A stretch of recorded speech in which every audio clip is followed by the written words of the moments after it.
Students, in class 11 chemistry lecture number 3 of redox reaction, I am going to explain very important topic, that is peroxide linkage and fractional oxidation number. In this lecture, some molecules which are having the peroxide bond are similar bond between two similar atoms. How we will find the oxidation number? So please watch the video till last and solve the competitive level questions related to this. Some examples first I am telling to you, those are very important which are coming to the examination of competition level like IIT and NEET. One is that is S4 O6 power minus 2. This is the important. In this we have to find out the oxidation number. Second one is CR O5. Third one is BR3 O8. Fourth one is CaO Cl2, and another one is C3 O2. ये कुछ examples हैं जिनके कि oxidation number थोड़ा different way से calculate करे जाते हैं और इसका स्ट्रक्चर्स हमको फाइंड आउट करना पड़ता है. तो हम कैसे इनका ऑक्सीडेशन नंबर फाइंड आउट करते हैं. लास्ट लेक्चर में हमने आपको बताया था कि हम किस तरह से क्या रूल्स हैं किसको फॉलो करते हैं. अगर हम डायरेक्टली यहाँ पे सल्फ़र का ऑक्सीडेशन नंबर, जैसे फर्स्ट एग्जांपल हम आपको देते हैं, जिस क्वेश्चन है हमारा S4. फर्स्ट एग्जांपल है आपका S4O6 पावर माइनस 2. अगर आप इसमें सल्फ़र का ऑक्सीडेशन नंबर फाइंड आउट करें और बिना कंसेप्ट के बिना स्ट्रक्चर के करेंगे तो जैसा कि आप जानते हैं कि ये एक पॉली एटॉमिक स्पेसीज़ है और इस पर नेट चार्ज -2 है. तो अगर हम इसका S4O6 पूरे का ऑक्सीडेशन नंबर लिखेंगे तो इक्वल टू -2 लिखेंगे. और हम यहाँ पे सल्फ़र का फाइंड आउट करना चाहते हैं तो हम सल्फ़र की जगह X पुट करेंगे इंटू 4 प्लस ऑक्सीजन की जगह हम -2 पुट करेंगे इंटू 6 इक्वल टू -2. अब देखते ये तो हो गया आपका 4x और -12 इक्वल टू -2. अगर इसको सॉल्व करें स्टूडेंट्स तो ये 12 को हम दूसरी तरफ ट्रांसफ़र करेंगे तो 4x is equals to 12 minus 2 that's equal to 10 and x equal to 10/4.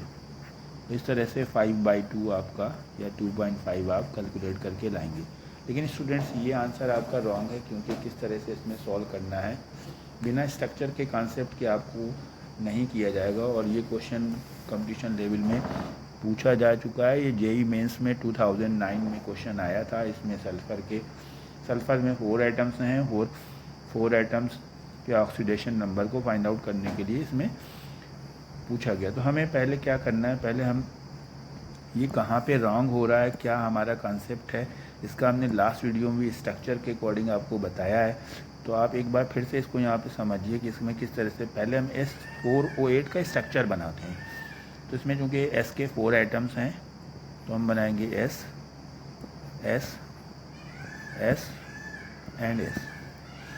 और यहाँ पे हम double bond O and double bond O like this. और इस बॉन्ड को हम सिंगल करेंगे, double bond O double bond O double bond O. Oxygen की वैलेंसी 2 होती तो डबल बॉन्ड हमको करना है. अब यहाँ पे देखिए एक ये जो लेफ़्ट साइड का एक ऑक्सीजन, इसमें हम सिंगल बॉन्ड करके और सिंगल बॉन्ड करने के बाद एक नेगेटिव चार्ज लगा देंगे हम. इसी तरह से राइट साइड के एक ऑक्सीजन पे हम सिंगल बॉन्ड करके एक नेगेटिव चार्ज लगा देंगे. क्यों लगा देंगे? क्योंकि सल्फ़र के 6 बॉन्ड से ज़्यादा नहीं हो सकते. अब आपको हमें देखना है कि इसमें 4 सल्फ़र एटम है. पहला वाला सल्फ़र एटम हम इसको मान लें तो पहले सल्फ़र एटम में 6 बॉन्ड आ रहे हैं तो यहाँ पे इसका ऑक्सीडेशन नंबर 6 हो गया. इसी तरह से दूसरे वाले सल्फ़र एटम को देखेंगे अगर तो दूसरे वाले सल्फ़र एटम पे 2 बॉन्ड्स आ रहे हैं, लेकिन दोनों बॉन्ड सेम सल्फ़र एटम्स के बीच में, इसके लेफ़्ट में भी सल्फ़र है और राइट में भी सल्फ़र है, तो इसका ऑक्सीडेशन नंबर 0 होगा. और इसी तरह से तीसरे वाले सल्फ़र एटम में अगर हम देखेंगे, इसी तरह से हम अगर थर्ड एटम को देखते हैं तो थर्ड एटम में भी दोनों बॉन्ड सेम से सल्फ़र से अटैच हो रहे हैं, तो सल्फ़र इसमें भी सल्फ़र का 0 आ रहा है। और फोर्थ एटम में हम देखेंगे तो फोर्थ एटम में यहाँ पे स्टूडेंट एक पहले वाले एटम में देखिए एक बॉन्ड सल्फ़र और सल्फ़र के बीच में है, तो यहाँ पे 6 की बजाय 5 आएगा ये, तो ये हमारा 5 हुआ +5।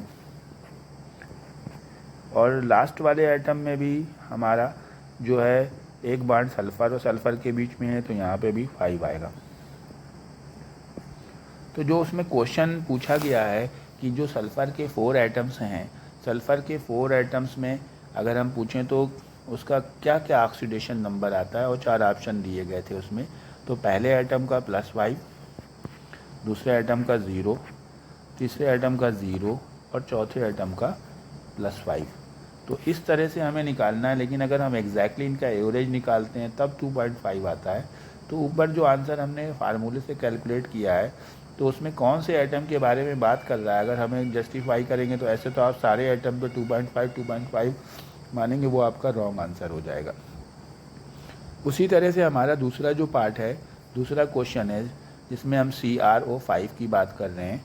CrO5 में भी हम आपको दोबारा से बता रहे हैं कि CrO5 में अगर हम फार्मूले के अकॉर्डिंग फाइंड आउट करते हैं तो उसमें 10 आ जाता है, लेकिन CrO5 का जो स्ट्रक्चर होता है उसमें एक परऑक्साइड लिंकेज होता है।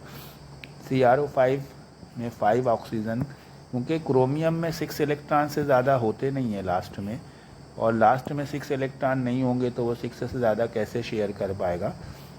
और यहाँ पे एक बॉन्ड ऐसे होता है, इस तरह से परऑक्साइड लिंकेज होता है। 4 ऑक्सीजन एटम आपस में, जैसे 1 और 2, ये आपस में परऑक्साइड लिंकेज से ऑक्सीजन और ऑक्सीजन के बीच में बॉन्ड है सिंगल, इसे परऑक्साइड बोलेंगे। और परऑक्साइड के केस में इस ऑक्सीजन का हम -2 ना लेके -1 लेंगे, और ये वाले का भी -1 लेंगे। इसी तरह से इन दोनों के बीच में भी परऑक्साइड है, तो इसमें भी -1 और -1 लेंगे। और ये वाला जो ऊपर है इसमें परऑक्साइड नहीं है, तो इसमें -2 लेंगे। और अब आप क्या देख पा रहे हैं, स्ट्रक्चर में आपका Cr का ऑक्सीडेशन नंबर +6 आ रहा है। तो अगर हम फार्मूले से स्ट्रक्चर बना के फाइंड आउट करेंगे तो Cr का +6 आएगा। और अगर हम फार्मूले में डायरेक्टली बिना कंसेप्ट के अगर लगा देते हैं CrO5, तो आप क्या लिखेंगे, यहाँ पे x लिखेंगे और यहाँ पे -2 लिखेंगे into 5 that's equal to 0। So x equal to आप 10 लिखेंगे, जो कि रॉन्ग माना जाएगा। तो हमें ये ध्यान रखना है कि जब हम कोई बड़े स्पेसीज़ के बारे में कर रहे हैं तो उसका स्ट्रक्चर हमको बनाना ज़रूरी है। नेक्स्ट एग्जाम्पल जो आपका है वो है Br3O8। अब इसमें Br के 3 एटम्स हैं, हो सकता है कि कॉमन उसका सेम आ जाए, लेकिन आपका जो मोस्टली जो मेन Br हैं उनमें Br के क्या ऑक्सीडेशन नंबर हैं उसको हम कैसे फाइंड आउट करें। देखिए, अगर हम Br3O8 का स्ट्रक्चर बनाएंगे, Br एंड Br, ये 3 Br बना लिए और 2 ऑक्सीजन हमने इसमें यहाँ पे लगा दिए और 3 ऑक्सीजन हमने इधर लगा दिए।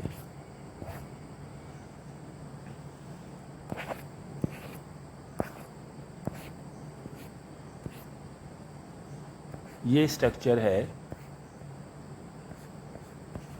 Br3O8 का। इसमें 3 Br हैं और 8 ऑक्सीजन है। अगर हम Br3O8 को डायरेक्टली सॉल्व करें तो क्या आंसर आएगा, Br3O8। तो Br की जगह x रखा, x इंटू 3 और plus -2 into 8 that's equal to 0। So आप देख पा रहे हैं कि ये 16 हो गया, 3x that's equal to 16। So x equal to 16/3। और अगर हम स्ट्रक्चर से बात करें तो यहाँ पे पहले वाले Br को देखिए, फर्स्ट Br में तो आपका 3 डबल बॉन्ड हो रहे हैं ऑक्सीजन से, तो ये 2 2 4 2 6। एक बॉन्ड जो है आपका Br के बीच में है, तो यहाँ पे +6 आ गया। इसी तरह से दूसरे वाले में अगर हम देखें तो इसमें भी +6, लास्ट वाले में +6 आ गया। लेकिन बीच वाले में अगर हम देखेंगे तो दोनों तरफ Br से अटैच है, तो ये दोनों जो राइट और लेफ्ट में Br के बीच में बॉन्ड है वो कंसीडर नहीं किया जाएगा ऑक्सीडेशन नंबर में। ऊपर के 2 बॉन्ड और नीचे के 2 बॉन्ड जो ऑक्सीजन के बीच में है इसके अकॉर्डिंग +4 आ गया। तो 3 Br के ऊपर अलग अलग पूछा जाएगा तो हमारा फर्स्ट Br का +6 और सेकंड Br का +4 और थर्ड Br का +6, ये आंसर होगा। एक एग्जाम्पल और है जिसमें चांसेस बहुत ज़्यादा हैं। एक कंपाउंड है CH3COOH जिसे हम एसिटिक एसिड बोलते हैं। अब अगर हम इसमें कार्बन का ऑक्सीडेशन नंबर पूछते हैं आपसे, तो कार्बन 2 कार्बन हैं, तो हमने अगर उनकी जगह x रख दिया तो 2x हो गया। ऑक्सीजन आपके यहाँ पे 4 ऑक्सीजन है, तो हमने यहाँ 1 × 4 कर दिया, और प्लस 2 ऑक्सीजन्स हैं तो -2 × 2 कर दिया = 0। तो यहाँ पे तो कार्बन का ऑक्सीडेशन नंबर आप अगर देखेंगे तो 2x = 4 - 4, तो 2x = 0 आ गया, x = 0। लेकिन ऐसा नहीं है, हमें कैसे करना है ये देखिए। ये अगर हम एसिटिक एसिड का स्ट्रक्चर बनाएंगे तो 2 कार्बन है, ये एक C+O सिंगल बॉन्ड OH, ये कार्बन नंबर 1 है, और ये CH3 कार्बन नंबर 2 है। कार्बन नंबर 2 को अगर हम देखेंगे, कार्बन नंबर 2 को हम अगर लेट करना चाहें कि इसका हमें फाइंड आउट करना है, तो इस कार्बन पे 3 हाइड्रोजन है और इस कार्बन पे ये एक ग्रुप लगा हुआ है COOH group. COOH single bond से अटैच है और ये कार्बन से ज़्यादा इलेक्ट्रोनिगेटिव है, तो इस COOH का पूरा माइनस लिया जाएगा, -1। तो हम 3 हाइड्रोजन हैं, 3 हाइड्रोजन का +1, दैट्स मीन 1 × 3, और 2 नंबर वाले कार्बन के लिए हम x लेट करेंगे, और प्लस COOH ग्रुप के लिए हम -1 लेट करेंगे, क्योंकि ये सिंगल बॉन्ड से अटैच है और ये ज़्यादा इलेक्ट्रोनिगेटिव है, तो हमें यहाँ -1 लेना है। = में 0 रखेंगे, तो जब हमने देखा तो ये हो गया 3 और प्लस x -1 दैट्स = 0। तो x = आपका आ गया -2, यानी कि जो आपका 2 नंबर कार्बन है, CH3 वाला कार्बन है, उसका हमारा -2 ऑक्सीडेशन नंबर आएगा। तो स्टूडेंट्स बाकी के क्वेश्चंस को सॉल्व करें, और नेक्स्ट वीडियो में हम अब how to find the oxidation and reduction reaction by using the oxidation number, lecture number 4 में हम उसमें लेके आएंगे, और आने वाली वीडियोस में how to balance the chemical equation by using oxidation number, इसको एक्सप्लेन करेंगे। Thank you, have a nice day.